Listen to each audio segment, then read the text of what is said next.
நெஞ்சோடு கலந்தவளே, என் உயிரோடு உறைந்தவளே, எனக்காக பிறந்தவளே, என் உயிரே.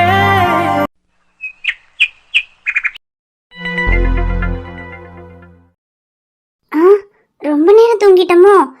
அம்மா ரியா எங்க? அம்மா இவர் எங்க? நேற்று நைட்டு வரும்போது குடிச்சிட்டு வந்தாரே, அதுக்கப்புறம் என்னாச்சு? எதுவுமே ஞாபகத்துல இல்ல. ஆனா வரும்போது குடிச்சிட்டு வந்தாரு, அது மட்டும் எனக்கு நல்லா தெரியும். நைட்டு குடிச்சிட்டு வந்துட்டு என்னெல்லாமோ கதையெல்லாம் சொல்லி சமாளிச்சுக்கிட்டு இருந்தாரு, அதுக்கப்புறம் என்னாச்சுன்னு தான் ஞாபகத்துல இல்ல. நைட்டு ஏதேதோ சொல்லி நான் சமாளிச்சிருந்துருக்கலாம். இப்ப எங்க இவரு? இப்ப என்னத்த சொல்லி சமாளிக்கிறாரு நானும் பாக்குறேன்.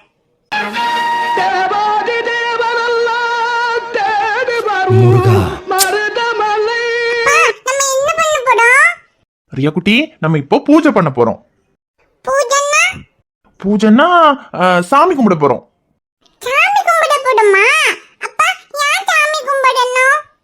ஏன்னா நம்ம சாமி கும்பிட்டாதான் நமக்கு வர ஆபத்துல இருந்து சாமி நம்மள காப்பாத்தும்.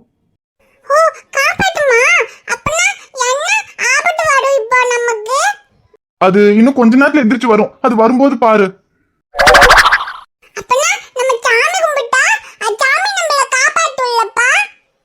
காப்பாத்துன்ற நம்பிக்கையில தான் அப்ப சாமி கும்பிட்டு இருக்கேன்.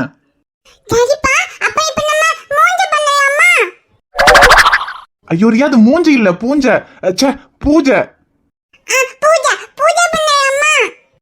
பண்ணலாம், ஆனா எல்லாம் கரெக்டா தான் பண்ணிருக்கணும்னு தெரியல. இந்த தட்டுல கூட குங்குமம், விபூதி, பூ, அப்புறம் வேற என்னமோ மிஸ் ஆகுற மாதிரி இருக்கு.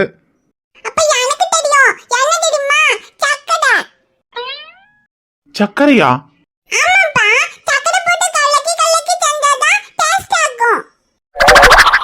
ஐயோ அம்மோ, சக்கரை போட்டு கலக்கி கலக்கி பண்றதுக்கு நம்ம என்ன சமையலா பண்ணிக்கிட்டு இருக்கோம்? பூஜை பண்ணிக்கிட்டு இருக்கோம். ஐயோ சர்க்கரையெல்லாம் போடக்கூடாது ரியா, நீ வேற. நானே எதுவும் தெரியாம படத்துல பார்த்ததை வச்சு ஓட்டிக்கிட்டு இருக்கேன், நீ வேற என்ன குழப்பாத. என்ன மிஸ் ஆகுதுன்னு கண்டுபிடிச்சிட்டேன். கற்பூரம்.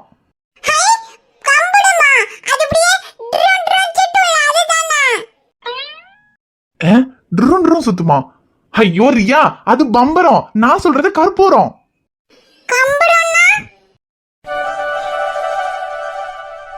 இதுதான் கற்பூரம். இப்ப எல்லாமே ஓகே. இப்ப சாமி கும்பிடலாமா? ஓகேடா செல்லம். மருதமலை மாமணியே முருகையா,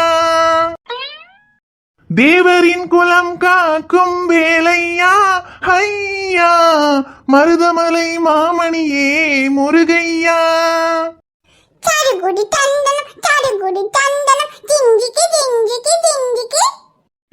சூப்பர் டி செல்லம். ஐஷுமா, என்ன இவ்வளவு லேட்டா எழுந்து வர? நாங்கெல்லாம் பாரு நேரத்திலேயே எந்திரிச்சு குளிச்சு சாமி கும்பிட்டு இருக்கோம்.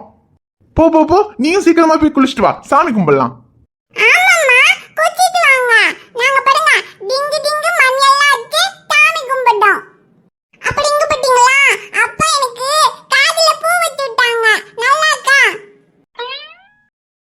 நான் தான் வச்சு விட்டேன். என்ன ஐஷுமா, உனக்கும் வச்சுடணுமா? அதான் நேத்தே வச்சிட்டீங்களே.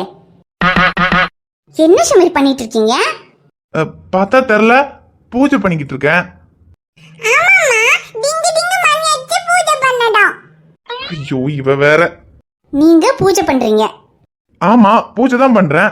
ஏன் நான்லாம் பூஜை பண்ண கூடாதா? நீ பர்தா போடும்போது நான் பூஜை பண்ண என்ன தப்பு? நீங்க பூஜை பண்றது தப்பு இல்ல, ஆனா ஒரு தப்பு பண்ணிட்டு அதை மறைக்கிறதுக்காக வந்து பூஜை பண்றீங்க பாருங்க, அதுதான் தப்பு. என்னடி தப்பு பண்ணிட்டேங்கிற? நான் என்ன தெரிஞ்சா பண்ணேன்? சொல்ல போனா குடிக்கிறது எவ்வளவு பெரிய தப்புன்னு உன்னை விட எனக்கு நல்லா தெரியும். அப்புறம் ஏன் குடிச்சீங்க? அடியே தெரிஞ்சு குடிக்கலடி, தெரியாம தான் குடிச்சிட்டேன். இங்க பாரு, தெரிஞ்சு பண்ணாதான் தப்பு, தெரியாம பண்ணா அதுக்கு பேர் தப்பு இல்ல. அது அந்த ஹல்லாவே மன்னிச்சிருவாரு. ஹல்லா மட்டும் இல்ல, உன் முருகர் கூட மன்னிச்சிருவாரு. இதோ பாரு, இப்ப கூட மன்னிப்பு தான் கேட்டுட்டு இருந்தேன். யார்கிட்ட? உன் முருகர் கிட்ட. அது முருகர் இல்ல, விநாயகர். சரி, முருகரோ விநாயகரோ யாரா இருந்தா என்ன, அண்ணன் தம்பி தானே, அவங்களுக்குள்ள அட்ஜஸ்ட் பண்ணிக்குவாங்க. உனக்கு என்ன பிரச்சனை? நீ என்ன மன்னிச்சிட்டியா இல்லையா அதை மட்டும் சொல்லு. மன்னிக்கலன்னு சொன்னா? அப்படி சொல்லாத, மன்னிச்சிட்டேன்னு சொல்லு. முடியாது. ஐஷு, சரி இந்த ஒரு தடவை மட்டும் மன்னிச்சிரு, இதுக்கப்புறம் இப்படி நடக்காது. ஒருவேளை இதுக்கப்புறம் இப்படி நடந்தா அப்ப எனக்கு என்ன தண்டனை வேணா கூட அதை நான் வாங்கிக்கிறேன். என்ன வேணா கொடுக்கலாமா? ஏய் என்ன வேணான்னா? என்ன யோசிக்கிறீங்க? அப்ப திரும்பவும் இந்த மாதிரி ஒரு தப்பு பண்றதுக்கு உங்களுக்கு ஐடியா இருக்கு? ஏய் அப்படியா இல்லடி. சரி என்ன வேணாலும் கொடு, நான் வாங்கிக்கிறேன். சரி, இந்த ஒரு தடவை உங்களை மன்னிச்சு விடுறேன். இதுக்கப்புறம் இப்படி ஏதாவது நடந்துச்சுன்னா அதுக்கப்புறம் நான் என்ன சொன்னாலும் அதை நீங்க கேட்டுதான் ஆகணும். சரி கேக்குறேன். ஆனா இப்ப மன்னிச்சிட்டியா? மன்னிச்சிட்டேன். அப்பாடா, தேங்க்யூ முருகா. சாரி விநாயகர். சரி, அப்புறம் நீங்க நேத்து நைட்டு குடிச்சிட்டு வந்தீங்க. அப்ப நான் ரூம்குள்ள வராதீங்க, வெளியே போங்கன்னு சொன்னேன். அதுக்கப்புறம் என்ன நடந்துச்சு? ஏன் ஷூ, அதுக்கப்புறம் என்ன நடந்துச்சுன்னு உனக்கு ஞாபகம் இல்லையா? சரியா ஞாபகம் இல்ல. நீங்க ரூம்குள்ள இருந்து வெளியே போக மாட்டேன்னு சொன்னீங்க. அப்ப நான் வெளியே போங்கன்னு சொல்லிட்டே இருந்தேன். அப்புறம் என்னாச்சுன்னு எனக்கு ஞாபகம் இல்ல. அப்புறம் ஐஷுக்கு அவ டென்ஷன் ஆனதும் நடந்து எதுவுமே ஞாபகத்துல இல்ல. அப்படின்னா சொல்லுங்க, அதுக்கப்புறம் என்ன நடந்துச்சு? அது ஒண்ணும் இல்ல ஐஷு, நீ வெளியே போக சொன்ன, நானும் சரின்னு வெளியே போய் படுத்துட்டேன். வெளியே போய் படுத்தீங்களா? ஆமா ஐஷு, நீ தான் குடிச்சிட்டு ரூம்குள்ளேயே வரக்கூடாதுன்னு சொல்லிட்டல, அதனால நான் வெளியே ஹால்லயே படுத்துட்டேன். உண்மையதான் சொல்றீங்களா? உங்களை நம்ப முடியலையே. உண்மையை தான் சொல்றேன். சரி அது இருக்கட்டும். அப்புறம் இன்னைக்கு நம்ம 2 பேரும் ஹாஸ்பிட்டலுக்கு போனோம். நீ சீக்கிரமா வேலையெல்லாம் முடிச்சுட்டு ரியாவை கதிரனை வீட்டுல விட்டுட்டு ரெடியாகு, நம்ம ஹாஸ்பிட்டலுக்கு போலாம். ஏங்க எதுக்கு ஹாஸ்பிட்டல் போகணும்? அதான் எனக்கு டெஸ்ட் எல்லாம் பண்ணிட்டீங்க, எல்லாம் நார்மல் ஆயிடுச்சுன்னு சொல்லிட்டீங்கல்ல, அப்புறம் எதுக்கு திரும்ப நான் ஹாஸ்பிட்டலுக்கு வரணும்? ஐஷு அது டெஸ்ட் பண்றதுக்காக கூப்பிடல ஐஷு. நீ மெடிக்கல் படிச்சுக்கிட்டு இருக்கல, நீ வீட்ல இருந்து ஒன்னும் படிக்கிற மாதிரி எனக்கு தெரியல. அதான் என் கூட ஹாஸ்பிட்டலுக்கே வந்தேன்னா அங்க நிறைய விஷயங்கள் உனக்கு சொல்லி தருவேன். அப்படியே நீ படிச்ச மாதிரியும் இருக்கும்ல. ஐயோ அதுக்குன்னு காலையிலேயே உங்க கூட ஹாஸ்பிட்டலுக்கு வந்துட்டு அப்புறம் வீட்டுல வேலை எதுவும் செய்யாம ரியாவையும் பாத்துக்காம அதெல்லாம் வேணாங்க. நான் எனக்காவது டைம் இருக்கும்போது வரேன். டைம் இருக்கும்போதெல்லாம் இல்ல, நீ டெய்லியும் வர. நீ டெய்லி என் கூட தான் இருக்க. உங்க கூட இருக்கணுமா? ஐ மீன் ஹாஸ்பிட்டல்ல என் கூட இருக்க. அப்பதான் பேஷண்ட்ஸ் எல்லாம் வரும்போது நான் உங்களை எப்படி ட்ரீட் பண்றேன் அதெல்லாம் பார்த்தா உனக்கு ஒரு ஐடியா கிடைக்கும். இங்க அதுக்குன்னு இன்னைக்கே வரணுமா? ஏன் இன்னைக்கு உனக்கு வேற ஏதாவது கலெக்டர் வேலை இருக்கா? இல்ல தானே, வீட்டு வேலை மட்டும் தானே. அதை சீக்கிரமா முடிச்சுட்டு கிளம்ப, நம்ம போலாம். சக்தி. என்ன கையல்? என்ன சக்தி இவ்வளவு நேரத்துல ஹாஸ்பிட்டல் கிளம்பிட்டீங்களா? ஆமா வேலை இருக்கு. ஏன்? இல்ல சக்தி, நேத்து நைட் வரும்போது ரொம்ப லேட்டா தான் வந்தீங்க. இப்ப திரும்ப காலையில நேரத்துல கிளம்புறீங்க. ஆமா பின்ன ஹாஸ்பிட்டல் வேலைன்னா அப்படிதான், வரதுக்கு லேட் ஆகும், போகும்போது நேரத்துல போகணும். அதெல்லாம் பார்த்தா ஆகுமா? அது என்னமோ உண்மைதான் சக்தி. ஆனா நீங்க ரொம்ப பொறுப்பா இருக்கீங்க சக்தி. பின்ன 2 பிள்ளைங்களை வச்சுக்கிட்டு பொறுப்பா இருந்துதானே ஆகணும். அது என்னமோ உண்மைதான் சக்தி. அந்த காலத்துல 10-12 பிள்ளைங்களை கூட ஈஸியா வளர்த்து ஆளாக்கிடுவாங்க.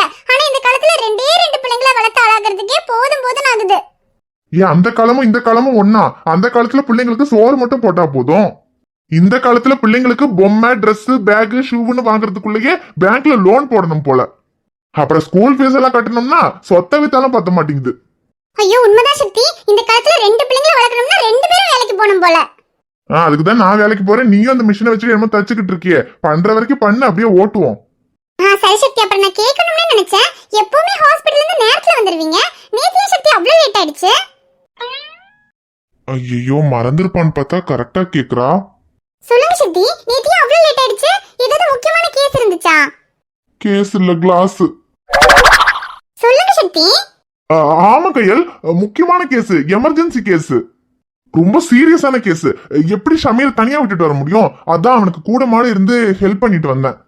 அவன் மட்டும் அவனை தனியா விட்டுட்டு வந்திருந்தான்னு வச்சுக்கோ, அவனால வீட்டுக்கு கூட போயிருந்திருக்க முடியாது. ஐயோ அவ்வளவு பெரிய கேஸா சக்தி? ஆமா, பெரிய கேஸா சின்ன கேஸான்னு இப்போ அவன் வந்தாதான் தெரியும். என்னது? ஆமா, அது வந்து நீ நேத்து கூப்பிட்டுட்டே இருந்தேன்னு நான் பாதியில வந்துட்டேன். அதுக்கப்புறமா அவன் என்ன பண்ணானோ ஏது பண்ணானோ எப்படி சமாளிச்சானோன்னு தெரியல. அவன் காலில் வந்து அவன்கிட்ட கேட்டாதான் தெரியும். ஐயோ சாரி சக்தி, இது தெரியாம நான் வேற கூப்பிட்டுக்கிட்டே இருந்தேன். நான் கூப்பிடலனா கூட நீங்க பார்த்து ஷமீரனா கூட இருந்து எல்லாத்தையும் சமாளிச்சுட்டு வந்திருப்பீங்கல்ல. இல்ல பரவாயில்ல, அந்த விஷயத்துல எல்லாம் அவன் கெட்டிக்காரன் தான், சமாளிச்சிருந்திருப்பான். ஆனா எப்படி சமாளிச்சிருப்பான்னு தான் தெரியல. சரி அது ஒன்னும் பிரச்சனை இல்ல, நான் போய் கேட்டுக்கிறேன். சரி ஓகே சக்தி, இதுக்கப்புறம் நான் உங்களை கூப்பிட்டு தொல்லையெல்லாம் பண்ண மாட்டேன் சக்தி. ஏன்னா நீங்க ஹாஸ்பிட்டல் வேலையில இருக்கீங்க, அங்க எப்போ எப்படி கேஸ் வரும்னே சொல்ல முடியாது. சில நேரத்துல ரொம்ப எமர்ஜென்சி கேஸ் எல்லாம் வரும். நான் படுக்க கூப்பிட்டு தொல்லை பண்ணிக்கிட்டே இருக்கேன். இனிமே இப்படி பண்ண மாட்டேன் சக்தி. சரி அதெல்லாம் பரவாயில்ல கையல், நீ புரிஞ்சுக்கிட்டேன்னா போதும். நான் இப்ப புரிஞ்சுக்கிட்டேன் சக்தி. இதுக்கப்புறம் நான் உங்களை கூப்பிட்டு தொல்லையெல்லாம் பண்ண மாட்டேன். நீங்க எப்ப வீட்டுக்கு வரீங்களோ அப்ப வாங்க போதும். சரி கையல், உன்ன மாதிரியே எல்லா பொண்டாட்டிங்களும் இருந்துட்டா அப்புறம் எந்த ஆம்பளைங்களுக்கும் வீட்டுல பிரச்சனையே இருக்காது கையல். ஐயோ போவாங்க சக்தி. என் ஃப்ரெண்ட போல யாரு மச்சான். ஐயோ போனை பெட்ரூம்லயே வச்சுட்டு வந்துட்டேன்னு நினைக்கிறேன். இருங்க சக்தி, நான் போய் எடுத்துட்டு வரேன். ச்சே, எனக்கு கிடைச்ச மாதிரி பொண்டாட்டி வேற எவனுக்குடா கிடைக்கும்? நீ ரொம்ப கொடுத்து வச்ச வேண்டா சக்தி. யாரு கையல்? உங்களுக்கு வேற யாரு ஃபோன் பண்ண போறா? ஷமீர் அண்ணா தான். பாத்தியா, அவனுக்கு 100 ஆயுசு. இப்பதான் அவனை பத்தி பேசிட்டு இருந்தோம், கரெக்டா கூப்பிடுறான் பாரு. ஆமாமா, இருங்க ஸ்பீக்கர்ல போடுறேன். டேய் சக்தி, என்னடா பண்ற? ஹாஸ்பிட்டலுக்கு வரதானே ரெடி ஆயிட்டு இருக்கேன். நீ எங்க ஹாஸ்பிட்டலுக்கு வந்துட்டியா? சரி வாடா, நான் ரெடி ஆயிட்டு இப்ப வந்துருவேன். சர்ரா மச்சான். சர்ரா சக்தி. அப்புறம் டேய், நேத்து நம்ம சர்பத் குடிக்க போய் லேட்டா வந்தோமே, கையில சமாளிச்சிட்டியா? ஐயோ உனக்கு என்ன, உனக்கு தான் மொபைல் ஆகலையே, நீ தான் ஸ்டடியா இருந்தியே, நீ சமாளிச்சிருந்திருப்ப. ஆனா நான் தானே சமாளிக்க ரொம்ப கஷ்டப்பட்டேன். டேய் மச்சான், நான் போனை வைக்கிறேன், நான் ஹாஸ்பிட்டலுக்கு வந்து பேசுறேன்டா. சக்தி இருங்க. சரிடா சக்தி, ஹாஸ்பிட்டலுக்கு வந்து பேசிக்கலாம். ஆனா நான் எப்படி சமாளிச்சேன்னு நீ கேட்கவே இல்லையே. ஐயோ, கேட்க கூடாதுன்றதுக்காக தான்டா சொல்றேன், புரிஞ்சுக்க மாட்டேங்கிறானே. ஏய் சக்தி, எப்படி தெரியுமா சமாளிச்சேன்? ஐஸுக்கே ஐஸ் வைக்கிற மாதிரி காலைல எந்திரிச்சு நல்ல பள்ளியா குளிச்சு சாமிக்கு பூச்சி எல்லாம் போட்டு தாண்டா சமாளிச்சேன். அட வீணா போனவனே, நீ பூஜை போட்டு சமாளிச்சேன்னா சமாளிச்சுட்டு மூடிட்டு இருக்க வேண்டியதுனடா. எதுக்குடா எனக்கு போன் போட்டு சொல்ற? இப்ப இவ எனக்கு பூஜை போடுவா, அதை எப்படி சமாளிக்க போறேன்னு தெரியலையே. டேய் சக்தி, என்னடா எதுவுமே பேச மாட்டேங்கிற? சரி நீ பிஸியா இருப்பேன்னு நினைக்கிறேன். சரி நீ ரெடி ஆயிட்டு பொறுமையா ஹாஸ்பிட்டலுக்கு வாடா. நீ வந்ததுக்கு அப்புறம் நான் உனக்கு பாக்கி கதையை சொல்றேன். வந்ததுக்கு அப்புறம் நீ என்னடா கதை சொல்றது? இப்ப இங்க நடக்க போற கதையில நான் வருவனானே தெரியல. சரி சக்தி, அப்ப நான் போனை வச்சிடுறேன். பாய்டா. இப்ப பாய் ஒண்ணுதான் கேடு, வச்சு தொலைடா. சாரி கையல், நேத்து எமர்ஜென்சி கேஸ்னு சும்மா சொல்லிட்டேன், மன்னிச்சிரு. ஐயோ பரவாயில்ல சக்தி, நேத்து நீங்க சொன்ன எமர்ஜென்சி கேஸ் வேணா பொய்யா இருந்திருக்கலாம். ஆனா இன்னைக்கு உங்க ஹாஸ்பிட்டலுக்கு கண்டிப்பா ஒரு எமர்ஜென்சி கேஸ் இருக்கு. என்ன சொல்ற? புரியலையே. இப்ப புரியும் பாருங்க.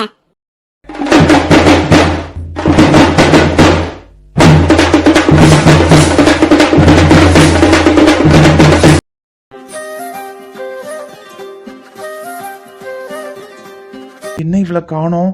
ஒருவேளை சொன்ன மாதிரியே வரமாட்டாளோ? இல்லையே, அவளால வராம இருக்க முடியாதே, கண்டிப்பா வந்திருக்கணுமே. ஒருவேளை அவ சொன்ன மாதிரி உண்மையாவே அவளுக்கு நம்ம மேல லவ் இல்லையோ? அது எப்படி இல்லாம போகும்? லவ் எல்லாம் இருக்கு, அவ வருவா. ஒருவேளை வரமாட்டாளோ? இல்ல வருவா. என்னன்னாலும் சரி, அவ வர்ற வரைக்கும் இங்கே நின்று அவளை பார்த்துட்டு தான் போறோம். அப்புறம் இந்த பொண்ணுங்களுக்கெல்லாம் இந்த பசங்களை காக்க வைக்கிறதுல தான் அப்படி என்ன சந்தோஷம்னு தெரியலையே. வேணும்னே காக்க வைக்கிறதுக்காக லேட்டா வருவா. ஹே மின்னல், இன்னைக்கு நீ எவ்வளவு லேட்டா வந்தாலும் சரி, இன்னைக்கு உன்னை பார்க்காம இந்த இடத்த விட்டு நகர மாட்டேன். எங்கம்மா ஒளிஞ்சிட்டு இருக்க, என்னம்மா செஞ்சுக்கிட்டு இருக்க, எப்பதான் விடுறது இந்த கெட்ட பழக்கத்தனா? ஸ்வைப் ஸ்வைப், அங்கிட்டு எங்கிட்டு ஸ்வைப், எம்புட்டு எம்புட்டு ஸ்வைப், என்னத்த தேடுறனா? ஸ்வைப் ஸ்வைப், மேலுக்கும் கீழுக்கும் ஸ்வைப், லெஃப்ட்டுக்கும் ரைட்டுக்கும் ஸ்வைப், விரல் வலிக்குதுமா? வாமா மின்னல், என்னமோ என்ன பார்க்க வரவே மாட்டேன்னு சொன்ன, இப்ப எதுக்குமா இந்நேரத்துல இங்க வந்திருக்க? என்ன பார்க்க தானே? ஃப்ராடே, இது எந்த ஹாஸ்டல். எந்த ஹாஸ்டலுக்கு நீ தான் என்ன பார்க்க வந்திருக்க, நான் உன்னை பார்க்க வரல. ஓ ஹாஸ்டல் தான் மின்னல். ஓ ஹாஸ்டல்னா இந்நேரத்துல நீ உன் ரூம்குள்ள இருக்கணும். இந்நேரத்துல இந்த பால்கனில நான் தான் உன்னை பார்க்க வருவேன்னு உனக்கு தெரியும். அது தெரிஞ்சிருந்தும் எதுக்கு இப்ப நீங்க வந்த? என்ன பார்க்க தானே வந்த? ஐயடா, நின்ன காணானதும் வந்துட்டில, நான் காத்து வாங்க வந்தேன். மின்னல், நீ சொல்றது பொய்ன்னு இந்த ஊருக்கே தெரியும். இருந்தாலும் கொஞ்சம் பெட்டரா சொல்லியிருந்திருக்கலாம். இது ரொம்ப சப்பையா இருக்கு. சரி வந்ததா வந்துட்ட, எதுக்கு அவ்வளவு தூரம் தள்ளி நிக்கிற? நம்ம 2 பேருக்கு இடையில என்ன பாலமா கட்ட போறாங்க? கொஞ்சம் கிட்ட வரலாமே. ஏடா ஃப்ராடே, உன் மனசுல என்ன நினைச்சிருக்க? நான் எதுக்கட நின்று கிட்ட வரணும்? சரி நீ வர வேண்டாம், நான் வரேன். எடா மரியாதை அங்கேயே நில்லு, கிட்ட வந்த. ஏன் மின்னல், பயமா இருக்கா? பயப்படாத, நான் உன்னை எதுவும் பண்ண மாட்டேன். நீ என்ன எதுவும் பண்ண மாட்டேன்னு எனக்கு அறியாம். ஏன் மின்னல், என் மேல அவ்வளோ நம்பிக்கையா? இப்ப எனக்கு என்ன விட உன் மேல ரொம்ப நம்பிக்கை இருக்கு அன்பு. ஹே மின்னல், என்ன என் மேல அவ்வளோ நம்பிக்கையான்னு கேட்டேன்.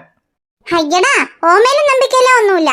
പക്ഷെ ഇപ്പൊ നീ എന്റെ പക്കത്തില് വന്നാ ഞാൻ കത്തി നിലവിളിച്ച് എല്ലാരെയും കൂപ്പിടുവേന്ന് എനിക്ക് தெரியும். அதுக்கு பயந்து நீ என் பக்கத்துல வர மாட்டேன்னு சொன்னேன். பயமா? எனக்கா? அடடா, அது இல்லன்னு ப்ரூவ் பண்றதுக்காகவே பக்கத்துல வரணும் போலயே. ஏடா பயப்படாத, நான்லாம் ஒன்றும் உன் பக்கத்துல வரமாட்டேன். ஆனா என்னோட அடுத்த கிஃப்டே நீ என் பக்கத்துல வர்றதுதான். എന്ത് ഞാൻ നിന്റെ പക്കത്തില് വരണമാ? അങ്ങനെയൊന്നും ഞാൻ അതിൽ എഴുതിയിട്ടില്ലല്ലോ. எழுதிருக்கியே, பைக்ல ஒரு ரவுண்டு போகணும்னு ஆசையா இருக்குன்னு. എടാ പ്രാന്താ, അത് നീ ഫുള്ളാ പഠിച്ചിயா இல்லையா? படிச்சேன். உன் அப்பாவோட பைக்ல போகணும்னு ஆசையா இருக்குன்னு எழுதியிருக்க. ஏய் மின்னல், சாரி, நான் உன்னை அழ வைக்கிறதுக்காக சொல்லல. ஷைலு அழாத ப்ளீஸ். சாரி, நான் உன்னை அழ வைக்கிறதுக்காக சொல்லல. நீ அதுல எழுதியிருந்த அதான்.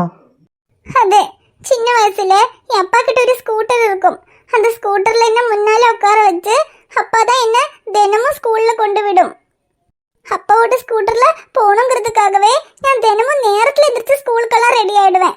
அப்புறம் சண்டேலலாம் ஸ்கூல் இல்லாதப்பம் கூட அப்பா என்னை ஸ்கூட்டர்ல கூட்டிட்டு போறதுக்காகவே வெளியே எங்கேயாவது கொண்டு போகும். எனக்கு என் அப்பாவோட സ്കൂട്ടറിൽ പോകണമെന്ന് അவ்வளோ പിടിക്കും. പക്ഷേ ഈ അപ്പ പോയ ശേഷം ആരെങ്കിലും ബൈക്കിൽ പോறது பார்த்தாலே എനിക്ക് ഈ அப்பா கூட ഞാൻ ബൈക്കിൽ போனது தான் ஞாபகம் வரும். എനിക്ക് அப்பவே ரொம்ப அழுக வரும். இனி அப்பாவோட பைக்கில் போகணுங்கிறதெல்லாம் ஒரு நடக்காத ஆசை, அவ்வளோதான். ஏ, யாரு நடக்காதுன்னு சொன்னா? நீ എന്താ പറയണേ? அது எப்படி நடக்கும்? ஏன் நடக்காது? உன் அப்பா கூட பைக்ல போக முடியலன்னா என்ன? இதுக்கப்புறம் உனக்கு அப்பா அம்மா எல்லாம் நான் தான். நான் உன்னை பைக்ல கூட்டிட்டு போறேன். இவன் யாரோ இவன்தான் யாரோ புரியவில்லை, எனக்காக எதற்காய் வந்தான் தெரியவில்லை. இவன் யாரோ இவன்தான் யாரோ புரியவில்லை, இளநீரோ இவன் நீரோ தெரியவில்லை. அன்பு இப்படி எல்லாம் சொல்லாத அன்பு. அப்புறம் நான் என்னையே அறியாம உன்கிட்ட நான் உன்னை லவ் பண்றேன்னு சொல்லிடுவேன். என்ன மின்னல், என் கூட பைக்ல வருவல்ல? நீ இந்த தமாஷை கழிக்கானோ? அதெல்லாம் ஒண்ணும் வேண்டாம், நான் போறேன். ஏ இரு, நான் சீரியஸா கேக்குறேன். என் கூட பைக்ல வருவியா மாட்டியா? ஏ, நான் எதுக்கு உன் கூட பைக்ல வரணும்? நான்லாம் ஒன்றும் வரமாட்டேன். நீ வர்ற.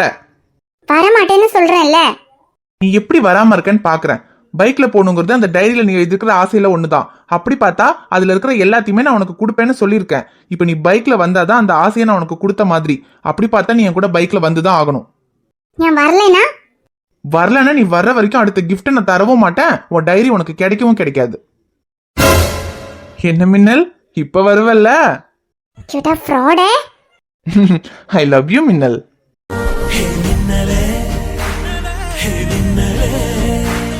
ஹாய் ஃப்ரெண்ட்ஸ், எல்லாரும் எப்படி இருக்கீங்க? நிச்சயமா நலமா இருப்பீங்கன்னு நம்புறோம். இந்த வீடியோ உங்களுக்கு பிடிச்சிருந்தா மறக்காம வீடியோவுக்கு ஒரு லைக் போடுங்க. வீடியோ பத்தின கருத்தை மறக்காம கமெண்ட்ல சொல்லுங்க. வீடியோவை உங்க ஃப்ரெண்ட்ஸுக்கும் ஃபேமிலிக்கும் ஷேர் பண்ணுங்க. சேனலை சப்ஸ்கிரைப் பண்ணாம பார்த்துட்டு இருந்தீங்கன்னா சப்ஸ்கிரைப் பண்ணிட்டு பாருங்க. ஏன் பாப்பா